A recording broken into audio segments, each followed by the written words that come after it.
On June 9th of 2010, I drove to Baltimore in hopes of making music. It's a pastime I adore.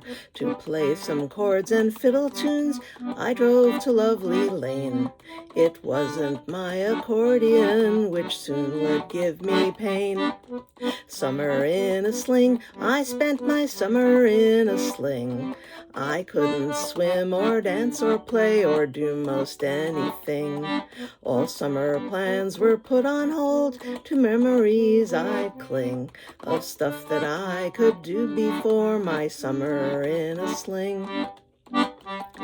When I arrived at Lovely Lane, my group was in full swing. With jigs and reels and waltzes, it would be my final fling. A friend of mine shot footage of our session on that day, a memory for posterity of how I used to play. Our music session ended, I proceeded down the hall to the room where there'd be dancing, and I sat along the wall. No trouble getting partners, I'd done it all before. Who knew in just 2 hours I'd be stretched out on the floor? My going to the dance that night was really not unplanned. I picked that dance specifically so I could hear the band. Jim Morrison on fiddle, Charlie Pilzer at the keys. It wasn't, though, that music show that brought me to my knees.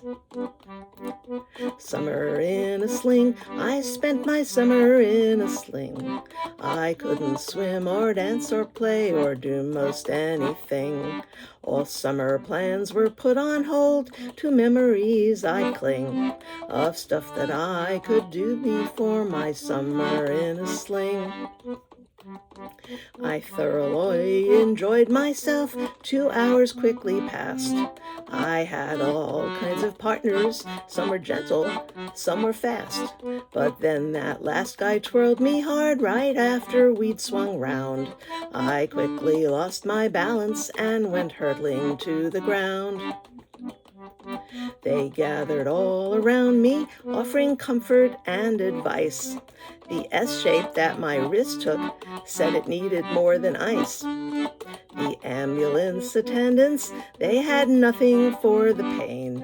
In agony, I wondered if I'd ever play again.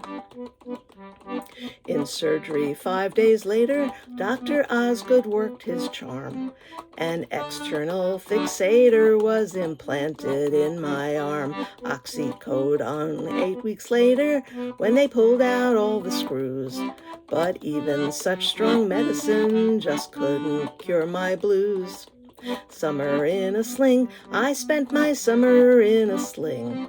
I couldn't swim or dance or play or do most anything. All summer plans were put on hold, to memories I cling of that stuff that I could do before my summer in a sling.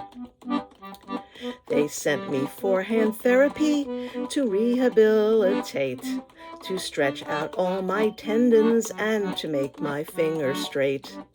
I must play my viola, I told the therapist. She understood my passion and got working on my wrist. I felt I couldn't chance it, should her efforts be in vain.